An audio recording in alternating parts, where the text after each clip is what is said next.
Ešte jedna vec, vážení priatelia, to som ja, ahojte. Čo som teraz preštartoval tú Škodovku, je záhadou takou, že vlastne keď vypnem motor, teraz ju naštartujem, a keď vypnem motor, tak ten motor ešte chvíľu ide. To je veľmi záhadné. Chytla pekne, motor je ešte studený.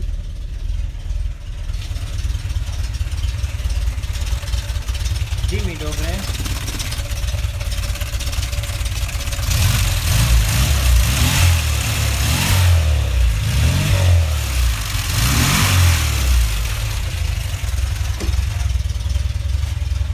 To som vám vlastne ešte chcel ukázať. Chcel som vám len ukázať to, že keď vypnem motor na tej Škodovke, pozerajte, ten motor ešte chvíľu pôjde. Motor som vypol, kľúče sú tu.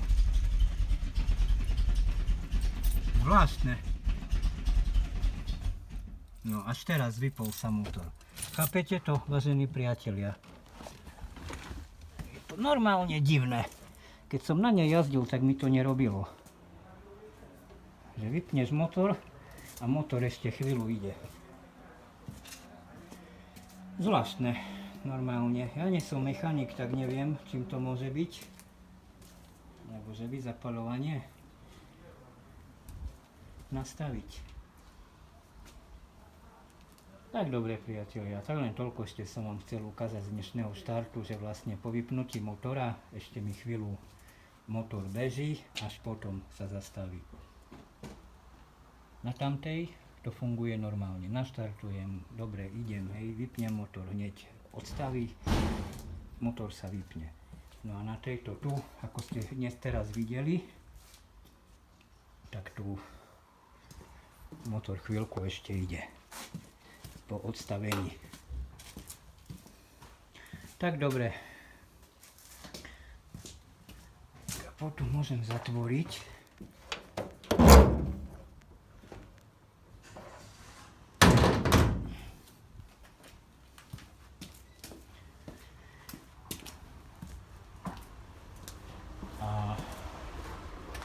Už sa s vami asi aj rozlúčim, vážení priatelia,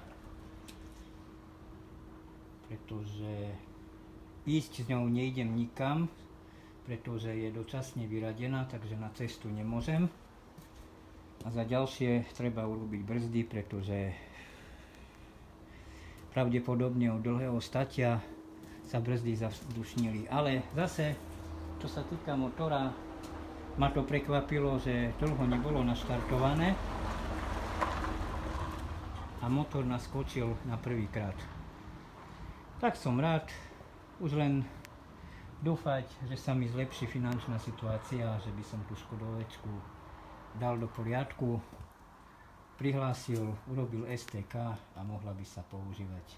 Pretože ako som spomínal v minulosti, keď som ju aj ponúkol na bazós, sami priekupníci, každý tu chcel zadarmo, každý len vydžubať so mnou, tak hovorím, mám to dať priekupníkom na kšefty, tak to radšej si ju nechám a tak mám dve. No a tým, že je dočasne odhlasená, tak jak sa povie, jesť to nepýta, poistku za to neplatím, pretože je dočasne vyradené. Ani STK nepotrebujem obnovovať, keď je dočasne vyradené, takže vlastne prevádzkujem iba túto Škodovku, na ktorej teraz, hej, tento týždeň pôjdem na STK, alebo budúci týždeň, záleží od termínu, aký bude voľný na STK. No dobre, tak sa s vami zatiaľ lúčim, vážení priatelia, a vidíme sa na budúce zase pri nejakom videu. Dajte like, dajte odber a ďakujem vám aj za zhliadnutia, ďakujem za like, ďakujem za odber. Tak prajem pekný deň, ahojte zatiaľ.